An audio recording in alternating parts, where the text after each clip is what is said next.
കർത്താവിനാൽ തിരഞ്ഞെടുക്കപ്പെട്ട വിശ്വാസികളെ, ന്യായപ്രമാണത്തിന് പകരം പരിശുദ്ധാത്മാവ്. പുതിയ ഇസ്രായേലായ ക്രിസ്തീയ സഭയ്ക്ക് പെന്തിക്കോസ്തിയിൽ യഹൂദ ന്യായപ്രമാണത്തിന് പകരം പരിശുദ്ധാത്മാവിനെ ലഭിച്ചുവെന്ന് വചനം സാക്ഷിക്കുന്നു. അപ്പോസ്തല പ്രവൃത്തികൾ 2-ാം അധ്യായം 1 മുതൽ 5 വരെയുള്ള തിരുവചനങ്ങളിൽ പെന്തിക്കോസ്ത് നാൾ വന്നപ്പോൾ എല്ലാവരും ഒരു സ്ഥലത്ത് ഒന്നിച്ചുകൂടിയിരുന്നു. പെട്ടെന്ന് കൊടിയ കാറ്റടിക്കുന്ന പോലെ ആകാശത്തു നിന്നൊരു മുഴക്കമുണ്ടായി. അവർ ഇരുന്നിരുന്ന വീട് മുഴുവനും നിറച്ചു. അഗ്നിജാല പോലെ പിളർന്നിരിക്കുന്ന നാവുകൾ അവർക്ക് പ്രത്യക്ഷമായി അവരിൽ ഓരോരുത്തരുടെ മേൽ പതിഞ്ഞു.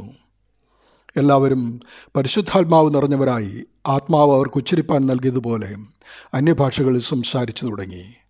അന്ന് ആകാശത്തിന് കീഴിലുള്ള സകല ജാതികളിൽ നിന്നും യെരൂശലേമിൽ വന്നു പാർക്കുന്ന യഹൂദന്മാരായ ഭക്തിയുള്ള പുരുഷന്മാർ ഉണ്ടായിരുന്നു.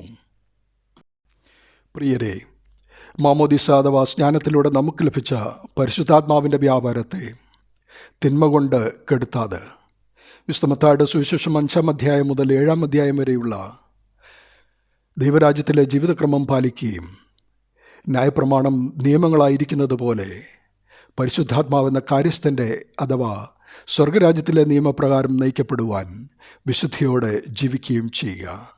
ദൈവനാമം മഹത്വപ്പെടട്ടെ. ആമീൻ.